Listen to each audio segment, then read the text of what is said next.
once said that music can change the world. और बात भी सही है, क्योंकि अच्छा म्यूजिक कंट्रीज के बैरियर्स को, लैंग्वेजेस के बैरियर्स को और सोशल स्ट्राटा के बैरियर्स को ट्रांसेंड करके हमारे दिलों को छू जाता है। और पंजाब केसरी नवोदय टाइम्स में आज के हमारे खास मेहमान ऐसे ही music director, singer, songwriter है जिनका म्यूजिक भी हमारे दिलों को छू जाता है, और जो एक ऐसे शो के क्यूरेटर हैं जो ऐसे म्यूजिक को सेलिब्रेट करता है, कोक स्टूडियो भारत, जिसका सेकंड सीजन आने वाला है। सो किस तरह की एक्सपेक्टेशंस हम रखें post the success of the first season, और ऐसी बहुत सारी बातें अंकुर से करेंगे। बट सबसे पहले Ankur, a warm welcome to you on our platform. Thank you so much, and such a beautiful introduction. Thank you so much for that as well. My pleasure, because मैं म्यूजिक लवर हूँ और आप music बनाते हैं, so it's because of people like you कि हम लोगों को अच्छा संगीत सुनने के लिए मिलता है। It's a tag team, you and I, you know. Exactly. We both need each other. बहुत नीट ही ज्यादा। तो भाई आप अच्छा म्यूजिक अंकुर बनाते रहिए। But let's talk about Coke Studio Bharat. पहले सीजन में ऐसे ऐसे सिंगर्स, ऐसे ऐसे म्यूजिशियंस और ऐसे ऐसे गाने आए जिनमें से काफी तो वायरल हो गए। अभी expectation as a music lover मेरी भी बढ़ गई है, करोड़ों की जनसंख्या के साथ साथ। What to expect? I mean, we are trying to do the same thing in a bigger way this year, not trying to do something dramatically different, yet we're hoping we're greedier after last year. We want to connect with more people.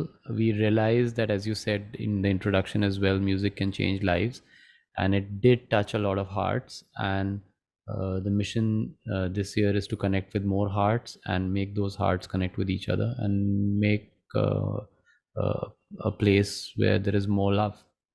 Right, but you know आप इतने आराम से इसका जवाब दे रहे हैं, and you making this sound so easy. But ये easy नहीं है कैसे देश में जहां कोस कोस पे भाषा बदलती है और इतना टैलेंट यहाँ पर छुपा हुआ है।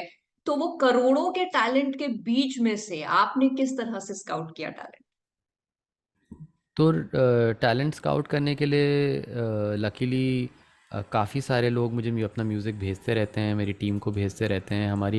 हमारी थिंक टैंक है जिसमें केजे हैं, कौसर मुनीर हैं, स्वानंद किरकिरे हैं। हम सब लोग ट्रैवल करते हैं बहुत, कॉन्सर्ट्स बजाते हैं, डिफरेंट जगह जाते हैं। हमारे दोस्त जो म्यूज़िशंस हैं, जब उनके ताल्लुक़ में कोई और म्यूज़िशंस आते हैं तो वो हमको भेजते हैं अपना म्यूज़िक, उनका म्यूज़िक। और ऐसे ही धीरे धीरे वो कारवां बढ़ते रहता है और मिलते रहते हैं लोग। और जो आप कह रहे हैं कि हमारी इतनी डाइवर्सिटी है, डिफरेंट है, I see it as a strength with us. एक रीजन का आप जब म्यूज़िक बनाते हैं, चाहे आपने गुजरात का बनाया है, कुमाऊँ का बनाया है, या कर्नाटका का बनाया है, there's a sense of regional pride that comes in, and the people from that area really back it and take it forward. And it's very exciting to see. Sometimes you read in comments when we made the Kannada music. However, I hate doing it. I love going through the comments as well. And in the comment section, a lot of people had said they are so happy that the Kannada song has been featured in Coke Studio Bharat. So it just almost feels like a celebration of different regions, and we're hoping that we continue to do that, explore and go to new places. In the pandemic, we discovered it's not easy to travel, and we were underestimating and undervaluing our travels. So we're hoping that even though you're wherever you are busy in your lives, we can bring a piece of that land to you. So you want to go to the northeast, or whether you want to go to Kashmir, or whether you want to go to Kumaon, or whether you want to go to Gujarat, or whether you want to go to Goa, we will bring a piece of that place to you. Right, and you so right when you से this, क्योंकि you know कई बार ऐसा होता है कि आपके जो local artist होते हैं वो आपको पता नहीं होते हैं, लेकिन जब वो एक ऐसे प्लेटफॉर्म पर आते हैं, उनका म्यूजिक ऐसे प्लेटफॉर्म पे आता है, तो बड़े ऐसे कनेक्शंस बन जाते हैं। बिकॉज सीजन 1 में आई रिमेम्बर कुमाऊं से एक सिंगर आई जिनके बारे में तब मुझे पता चला कि वो मेरे स्कूल की जूनियर रही, अरे यू नो। वाह! एंड देन उस वक्त ऐसा लगा, it was such a proud moment कि we did not know about this, how huge her success, how huge her journey has become. So I think ऐसे ही जैसे आपने बोला कि अलग अलग कोनों से, अलग अलग स्टेट से जब लोग आते हैं, एक बड़ा प्लेटफॉर्म उनको भी मिल जाता है। बिल्कुल सही बात है उसमें। It's not, I would say, like it's like a home. Like the idea, as I was speaking earlier also with someone, is that in the imaginary physical Coke studio. We imagine a studio where the walls collapse and everybody can meet each other and give each other a big huddle hug. Right. Acha, Coke Studio, the name has been so famous and so synonymous with good music कि हम कभी ये नहीं सोचते यार ये तो हिंदी में नहीं है, I am a Hindi speaking person, तो मुझे समझ आएगा या नहीं आएगा। उसके बाद से जब कोक स्टूडियो पाकिस्तान आया तो भी हमने कभी इसके बारे में क्वेश्चन नहीं किया। Then came Coke Studio Bharat. So ये you resonate with this fact के म्यूजिक एक्चुअली किसी भी बैरियर के परे है। म्यूज़िक का मकसद ही है कि वो बैरियर्स को भुला दे और आपको ट्रांसपोर्ट करे ऐसी दुनिया में जहाँ सब एक हैं। और उसका मकसद ही ये है कि आप क्या कहते हैं अपने दिन की प्रॉब्लम्स को, लाइफ के इश्यूज़ को भूल जाएं और एक क्या कहते हैं एक ऐसी स्पेस में पहुँचे जहाँ पे आप बिल्कुल सेफ़ फील करें और एक ऐसा ऐसा एहसास हो कि आपको लगे कि ज़िंदगी बहुत खूबसूरत चीज़ है। राइट। सो अंकुर, एक तो आपने बताया कि आपका एक थिंक टैंक है, एक टीम है आपकी जो स्काउटिंग द टैलेंट और जो बाकी चीजें हैं जो आपको मैसेजेस वगैरह आते हैं आर्टिस्ट के, उनमें हेल्प करती है। बट व्हेन वी से कि Ankur Tiwari is the curator of this Coke Studio Bharat, तो आपकी जिम्मेदारी का जो दायरा है वो कितना बड़ा है? तो हम कोशिश से करते हैं कि मेरा मेरा मेरा जो मेन जिम्मेदारी जो मेरी है वो ये है कि ऐसे गाने बने जो लगे कि it's a sound track of your life. आपको लगे कि ये कहानी जो आ रही है मेरे लिए गाने के थ्रू वो मेरी कहानी है। तो थिंक टैंक का आइडिया ऐसा है कि हम ऐसी कहानियाँ गढ़ें जिसके साथ लोग रिलेट कर सकें, specially the young part of India, because that's we are the youngest country in the world in terms of the average age.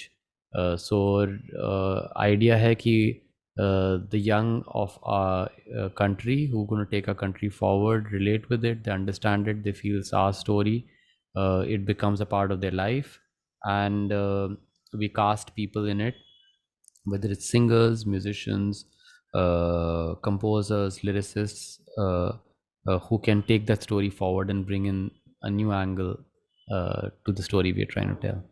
Correct. So how many singers are there in this season? I've not counted them on my fingers, but each of the song at least has 2 or 3 singers, you know. Okay. So, And and we're and doing eight of them. and there's going to be fusion and everything. Yeah, I feel like I don't call it fusion, but I definitely call it meeting of hearts. So, we don't want to define it in a musical genre, but we want to define it in an emotional genre. Right.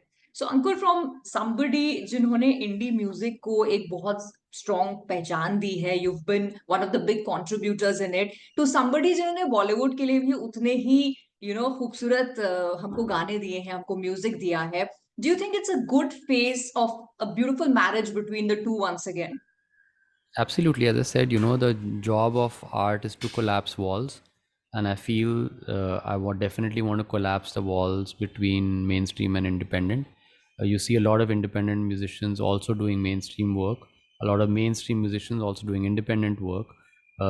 Eventually, if we're making more songs and we're spreading more love, I think we have succeeded. Right. But is there a mantra that one should follow अगर वो indie music बना रहे हैं? Because there was a phase जहाँ indie music 90s में बड़ा popular था, फिर उसके बाद बॉलीवुड म्यूजिक ने उसको काफी डोमिनेट कर दिया। But now the times are changing once again, and listeners जो हैं, they are moving more and more also, if not more equally with Bollywood music. So what do you think is the biggest contributor to this? I think चाहे आप main stream में बना रहे हैं चाहे independent music बना रहे हो, आप दिल से बनाइए, ऑनेस्टली बनाइए। तो अगर आप ऑनेस्टली एक कहानी सुनाना चाहते हैं तो वो लोगों तक पहुंचती है। और आप कितने सारे गाने फिल्मों में होते हैं जो आप सुनते रहते हैं, दोबारा बार बार सुनते हैं। ऐसे ही कितने सारे इंडिपेंडेंट गाने होते हैं जो आपके क्या कहते हैं प्लेलिस्ट में रहते हैं। अभी आजकल आप अगर चार्ट्स भी देखें, स्ट्रीमिंग चार्ट्स, चाहे वो एप्पल म्यूज़िक का हो, स्पॉटिफाई का हो, उसमें there a very interesting distribution between independent music and mainstream music, and it's very exciting to see कि लोग क्या कहते हैं हर तरह का म्यूज़िक सुनते हैं। आई थिंक दो ही मेरे लिए जॉनर होते हैं जो म्यूज़िक म्यूज़िक में मुझे मज़ा आता है, जिस म्यूज़िक में मुझे मज़ा नहीं आता। तो आई थिंक यही दो जॉनर मुझे पसंद है। मतलब इसमें कैटेगराइज मैं करता हूँ, और मेरा हमेशा मानना है कि like you know a song should move your soul and move your body. And I think if you can, if you can get those points ticked, then it doesn't matter whether it's mainstream or is it's independent. Correct correct. और जो music lovers हैं उनके लिए भी यही दो genres मुझे लगता है मायने रखते हैं। एक म्यूजिक जो उनके दिल को छू जाता है, दूसरा म्यूजिक जो उनके दिल को नहीं छूता। ना you are a master in this field के आपके जो म्यूजिक है वो दिलों को छू जाते हैं। सो अंकुर, आपकी क्या वो स्पेशल रेसिपी है जो आप अपनी थिंकिंग प्रोसेस में डालते हैं? एक्चुअली मैं ज़्यादा कि कहते हैं अभी ज़्यादा मैं उसके बारे में सोचता नहीं हूँ। I try and be as honest with myself. I try and reinvent the way that I think. I try and not put too much burden on myself to succeed. I try and take the pressure away and just try and see if I'm enjoying it or not. If I have doubts, I reach out to people. I have a very very healthy close knit of friends and well wishers who are musicians, filmmakers, writers, poets, and even like just common listeners who keep on giving feedback. I feel there is no feedback that's bad feedback if it's coming with the right intent and right place. Try and listen to anyone and then eventually follow your gut and not your brain. Right. But कभी कभी आपके साथ ऐसा होता है, जैसे मैं कभी कभी पोएम्स लिखती हूँ तो ना कभी सोते हुए का एक दिमाग में थॉट आ जाता है तो उसको कभी नोट डाउन कर दिया। फिर जब बाद में कभी देखती हूँ तो ये क्यों लिखा था, ये क्या लिखा था, बिकॉज उसके बाद उस एक लाइन के अलावा आगे कुछ नहीं आ रहा होता है। और समटाइम्स क्या होता है, उस लाइन से ही पूरी पोएम बन जाती है। So I just want to know, आपके साथ ऐसे कभी होता है? अक्सर होता है ऐसा कि आपको लगता है कि, और अक्सर ख्वाब में जो दिखता है वो तो बहुत ही अच्छा लगता है ख्वाबों में। You never know that you have to, I think you as an artist you submit yourself and sometimes things flow through you, and if you're trying to not submit yourself then things don't flow through you, and then that's an unfortunate day. But if it's not like working in a factory where you know every day a product is going to come out. If you're lucky it comes, if it's not lucky it doesn't come. Right right. But as I said के India में talent जो है वो कूट कूट के भरा हुआ है, और म्यूजिकल टैलेंट भी हम देखते हैं कि बहुत अलग अलग जगहों से आ रहा है। बट समटाइम्स व्हाट हैपेंस ना, छोटे शहरों में या छोटे इलाकों में जो लोग रहते हैं उनका सोशल इन्फ्लुएंस बड़ा लिमिटेड होता है। You feel shows like Coke Studio Bharat एक उनको एक पुश दे सकते हैं, टैलेंट उनमें है but it can give a push कि उनका जो सोशल इन्फ्लुएंस का दायरा है वो बढ़ जाए? 100% आई फील कि ऐसे शोज़ में कि कहते हैं एक आपको मौका मिलता है कि आप आएँ और ऐसे लोगों के साथ म्यूज़िक बनाएं जिनके साथ आपने सोचा नहीं था कि आप म्यूज़िक बनाएंगे। And it's main like even like if you very successful in the mainstream scene, maybe you'll never end up making music with people who are physically very far away from you. And the idea of Coke Studio is to make those people meet and make music together. And you never know where magic comes from. Right. And from the man who's been creating magic from his music, aspiring musicians के लिए, aspiring singers या songwriters जो इस field में आना चाहते हैं, आप अपनी जर्नी के बेसिस पे क्या एडवाइस देना चाहेंगे? I think the biggest person you need to be honest with is yourself, and make honest music that you really feel comes from your gut. Don't try and make music for the audience, but make it for your own soul. Wow, I think so well said. क्योंकि जो आपको अच्छा लगेगा, आपके soul को छुएगा, definitely ज्यादा से ज्यादा लोगों को छुएगा। So Ankur, keep making that kind of music, क्योंकि हमारे दिलों को वो जरूर छूता है। And definitely as Beethoven said, it will and it is changing the world. And on that note, thank you so much for your time for this interview, and looking forward to many more opportunities to interview you. Thank you so much, and thank you for your support for the show as well. Thank you.